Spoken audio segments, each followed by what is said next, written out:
I think that the RSPG has been a very important tool over the last decade or so in supporting both the European Commission and Member States in strategic policy matters on spectrum. And I think that given the outcome of the code, which still remains to be seen, I think there is a great potential for a new role for the RSPG at the heart of digitalization of Europe.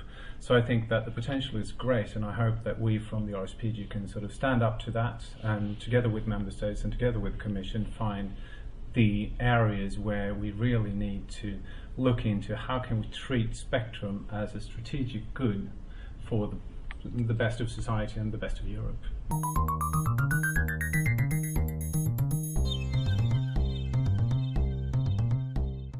I think a multitude of things, of course, one of them being the outcome of the code, whatever that is, depending on what responsibilities fall on what side of the fence, what will be the input on the RSPG and potential new roles for the RSPG as a result of the code.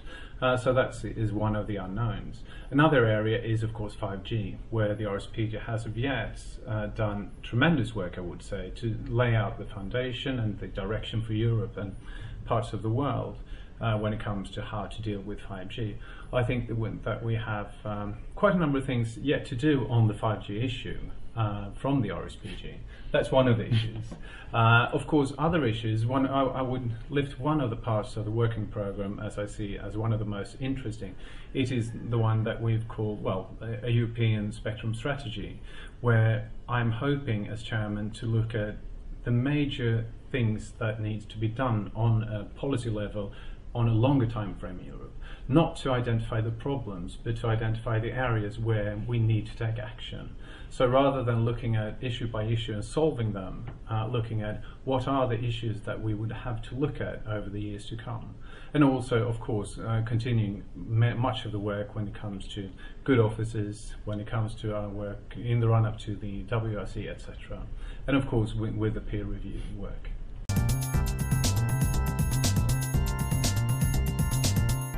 Very difficult question, but to me, spectrum is not either one type or another. Spectrum is a societal good that can be used for different purposes. Those purposes might be satellite, it might be broadcasting, it might be mobile broadband, radars, military, etc., etc.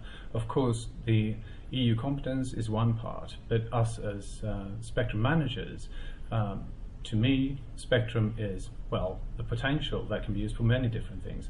So I think that we have to look at what are the issues on a European level, where we as member states, together with the Commission, can find solutions that lead to good solutions for Europe and keep the other parts out of the RSPG work.